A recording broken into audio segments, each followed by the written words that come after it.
Good morning students. NC children academy के online classes में आपका स्वागत है। 12th क्लास के अंदर हम लोग एक लेसन कंप्लीट कर चुके हैं सॉल्यूशन, और आज हम एक नया लेसन स्टार्ट करेंगे।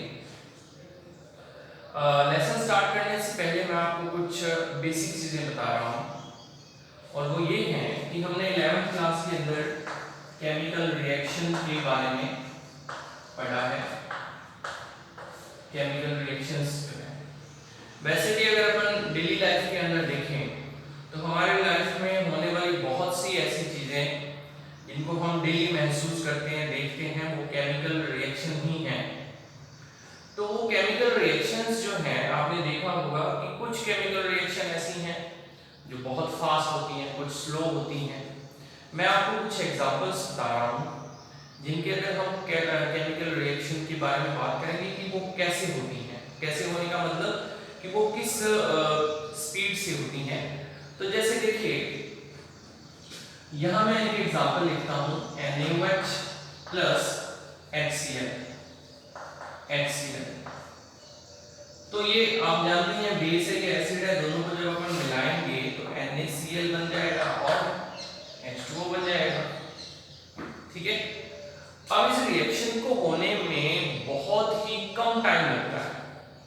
कम टाइम का मतलब कि 1 सेकंड से भी कम टाइम जो है वो इसके अंदर लगता है। ठीक है। अगर हम और बात करें, एक और रिएक्शन है, जैसे देखिए AgNO3 प्लस NaCl, इसे ये है, तो इससे मिलकर बनेगा AgCl प्लस NaNO3। ये व्हाइट कलर का होगा, व्हाइट। ठीक है। तो मतलब ये हुआ कि ये रिएक्शंस जो हैं बहुत ही फास्ट होती हैं, है ना, सेकंड के भी हजारवें हिस्से के अंदर हो जाती है। तो मतलब ये हुआ कि ये रिएक्शन जो है क्योंकि बहुत फास्ट होती हैं, तो हमने इनका नाम रख दिया इंस्टैंटेनियस रिएक्शन। इंस्टैंटेनियस रिएक्शन, ठीक है, इंस्टैंटेनियस रिएक्शन। क्योंकि ये कंपाउंड जो है आयनिक कंपाउंड है, तो इन्हीं को ही हम आयनिक रिएक्शन भी कह देते हैं। आयनिक रिएक्शन, क्लियर? इंस्टैंटेनियस रिएक्शन या फिर आयनिक रिएक्शन कह देते हैं। ठीक है। तो इस प्रकार से ये रिएक्शन होती है। अब फिर दूसरे टाइप की अगर मैं रिएक्शन की बात करूं, सेकेंड टाइप की, तो इंस्टैंटेनियस रिएक्शन के बाद में जो सेकेंड टाइप आता है, उनको ये कुछ रिएक्शन इस प्रकार की हो सकती हैं, जैसे कार्बन कार्बन। ठीक है। यहां हम लिख सकते हैं ग्रेफाइट, और यहां लिख सकते हैं डायमंड। ठीक है। तो ग्रेफाइट से डायमंड बनने में या फिर डायमंड से ग्रेफाइट बनने में इसके अंदर 1000 ईयर्स लगते हैं। ठीक है। ईयर्स लगते हैं बहुत सारे। तो इसका मतलब जो ये रिएक्शंस जो है, अब ये जितनी फास्ट हो रही थी ये वाली, ये उतनी ही स्लो हो रही है। ठीक है। तो सेकेंड रिएक्शन जो हमारी होगी दूसरे वाली, इसको हम नाम दे देंगे very slow reaction. Very slow reaction, clear है ना? तो ये वेरी स्लो रिएक्शन हुई। फिर उसके बाद जो थर्ड टाइप की रिएक्शन है, जो थर्ड रिएक्शन है, थर्ड टाइप जो है वो है हमारा स्लो रिएक्शन का।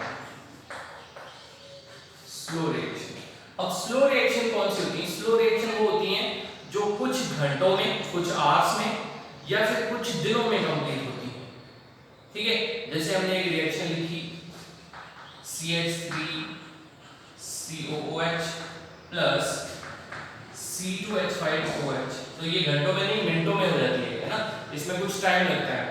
तो इसको जब हम बनाएंगे तो ये इस प्रकार से एस्टर की फॉर्मेशन हो जाती है। क्लियर। हाइड्रोजन परऑक्साइड इसका दूसरा एग्जांपल है। हाइड्रोजन परऑक्साइड जो है वो इस प्रकार से वाटर में टूट जाती है, ठीक है ना, ये इस प्रकार से। इसके अलावा रस्ट फॉर्मिंग है, रस्टिंग जो है, रस्टिंग है ना, तो रस्टिंग जो है, आयरन जो है वो कुछ दिनों में रस्ट में कन्वर्ट हो जाता है।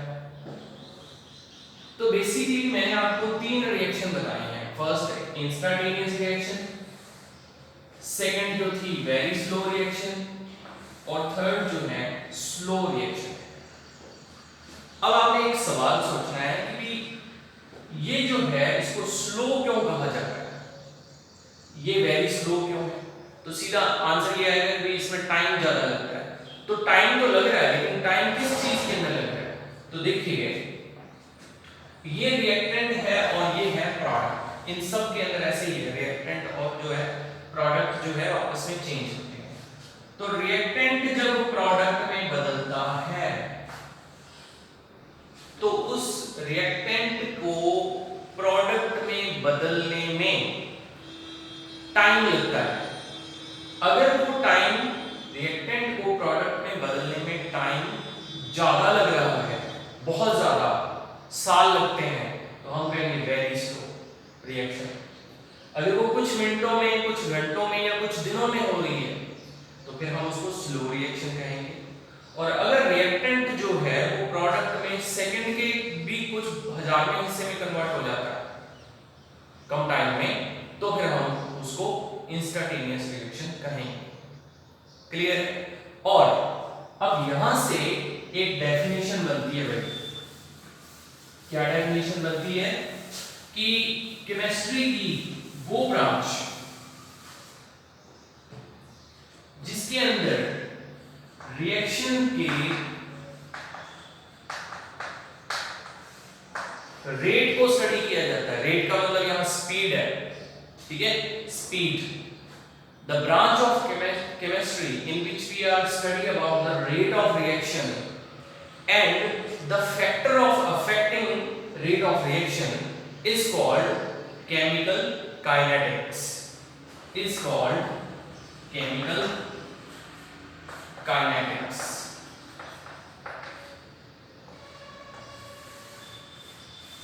केमिकल काइनेटिक्स, इसको केमिकल काइनेटिक्स कहा जाता है। क्लियर हुआ? केमिकल काइनेटिक्स क्या है?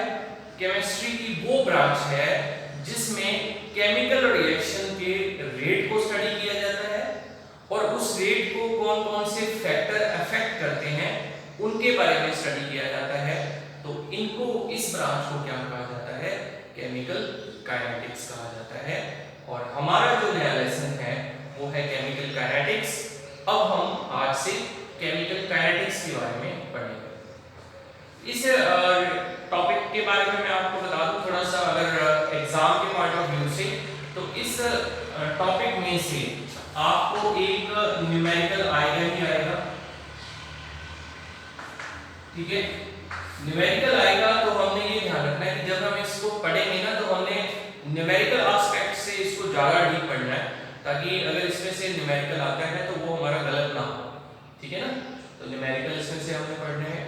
और दूसरा, अगर इसमें से थ्योरेटिकल क्वेश्चन आता है तो थ्योरेटिकल क्वेश्चन जो है बहुत इजी होंगे, वो आपके गलत होंगे नहीं, ठीक है। बहुत इजी सा क्वेश्चन आएगा तो वो उसमें कोई दिक्कत नहीं है, लेकिन न्यूमेरिकली आपको इसको सीखना है अच्छे से कि न्यूमेरिकल कैसे सॉल्व करते हैं। तो चलिए केमिकल काइनेटिक्स स्टार्ट करते हैं। अब देखिए केमिकल काइनेटिक्स के अंदर अगर मैं रिएक्शन की बात करूं तो हम जानते हैं कि रिएक्टेंट जो है वो किसमें बदलते हैं? प्रोडक्ट में बदलते हैं, ठीक है। क्योंकि केमिकल काइनेटिक्स में रेट ऑफ रिएक्शन पढ़ा जाएगा तो सबसे पहला हमारा टॉपिक यही होगा कि रेट ऑफ रिएक्शन क्या चीज होती है, ठीक है। तो हमारा फर्स्ट टॉपिक है रेट ऑफ रिएक्शन। क्लियर है? रेट ऑफ रिएक्शन क्या चीज होती है? तो जैसे मैं आपको थोड़ा बिल्कुल इसको सिंपल वे में बताता हूं कि रेट ऑफ रिएक्शन है क्या। बेसिकली देखो, अगर मैं रेट ऑफ रिएक्शन की बात करूं तो मुझे एक बात बताओ कि जब ये रिएक्शन चलेगी तो जो R की कंसंट्रेशन होगी वो धीरे धीरे क्या होती जाएगी, कम होती जाएगी, क्योंकि R तो अब चेंज हो रहा है किसमें, P में, तो R की कंसंट्रेशन धीरे धीरे कम हो रही है और P की कंसंट्रेशन जो है वो धीरे धीरे क्या हो रही है, इंक्रीज हो रही है। यही तो हो रहा है, ठीक है। तो रेट ऑफ रिएक्शन अगर R के वर्ड्स में लिखूं मैं तो देखो क्या लिखेंगे,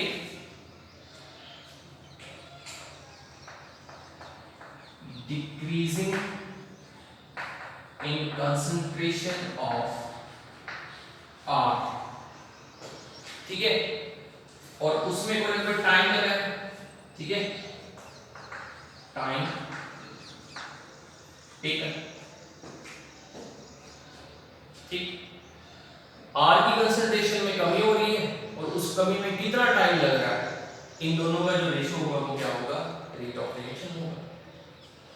अगर मैं P के वर्ड्स में लिखूं तो rate of reaction is equal to increasing, क्योंकि इसकी कंसंट्रेशन तो इंक्रीज हो रही है, तो increasing in concentration of P upon time taken. Clear है, ऐसे ही होगा,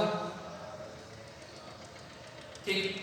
तो कंसंट्रेशन जो है वो चेंज हो रही है, हाँ, इसकी कंसंट्रेशन कम हो रही है और प्रोडक्ट की कंसंट्रेशन क्या हो रही है, इंक्रीज हो रही है। तो दैट मींस ये दोनों ही क्या होंगे, रेट ऑफ रिएक्शन होंगे। क्लियर। अब रेट ऑफ रिएक्शन जो है, जब भी हम रेट ऑफ रिएक्शन की बात करते हैं तो कोई भी रेट ऑफ रिएक्शन एक उसकी जो एक्यूरेट वैल्यू कभी भी नहीं आती। वो इसलिए नहीं आती क्योंकि रिएक्शन के टेम्परेचर में, प्रेशर के अंदर कोई ना कोई अगर चेंज होगा तो उसका रेट जो है वो चेंज होता है, थोड़ा सा उसमें वेरिएशन आता है, ठीक है। जैसे हम इसको इस एग्जांपल से समझ सकते हैं कि एक कोई मान लेते हैं बाइक के ऊपर कोई इंसान है, वो रावला से गरसाना जा रहा है, ठीक है, रावला से गरसाना जा रहा है और उसको किसी ने पूछा कि भाई साहब आप किस स्पीड से आए हो, तो उसने ये बोला कि मैं 80 की स्पीड से, 80 की स्पीड से आया हूं। अब आप मुझे ये बताओ कि क्या वो पूरी रोड पे 80 की स्पीड से आया होगा? नहीं, ऐसा तो है नहीं कि जब उसने मोटरसाइकिल स्टार्ट किया होगा तो पहले स्टार्ट करने के बाद में 80 के ऊपर स्पीड कर ली और फिर एकदम से उसको छोड़ दिया होगा, ऐसा तो नहीं हुआ ना। और जब उसने ब्रेक लगाए होंगे तो क्या ऐसा तो नहीं है कि 80 की स्पीड थी और एकदम से एक जगह पे स्टॉप हो गया। मतलब ये हुआ कि धीरे धीरे स्पीड इंक्रीज हुई होगी, फिर जब वो रुका वहां जाकर गरसाना में तो धीरे धीरे स्पीड कम भी लगी होगी। तो मतलब ये हुआ कि स्पीड जो है उसमें वेरिएशन है। ऐसे ही केमिकल रिएक्शन जो है उसका भी जो रेट है वो कभी बढ़ेगा, कभी कम होगा, कभी बढ़ेगा। ऐसा हो सकता है कि टेम्परेचर, प्रेशर, कंसंट्रेशन या कोई और फैक्टर जो है, अभी मैं फैक्टर आपको पढ़ाऊंगा, तो उसके अंदर अगर कोई चेंजिंग आती है तो रेट में चेंजिंग आएगी। तो हम इसके लिए कभी भी रेट ऑफ रिएक्शन जो है वो एक्यूरेट वैल्यू इसकी नहीं आती, हमेशा इसकी एवरेज वैल्यू निकालेंगे, ठीक है। तो रेट ऑफ रिएक्शन क्या होता है ये मैंने आपको बता दिया, लेकिन बेसिकली हम किस पे बात करेंगे, एवरेज रेट के ऊपर, ठीक है। तो नेक्स्ट वीडियो के अंदर मैं आपको एवरेज रेट के बारे में बताऊंगा कि एवरेज रेट क्या होता है, और इस पूरे लेसन के अंदर जब भी हम लोग रेट की बात करेंगे तो वो एवरेज रेट ही होगा, ठीक है। जितने भी न्यूमेरिकल करेंगे वो सारे के सारे एवरेज रेट के ऊपर हम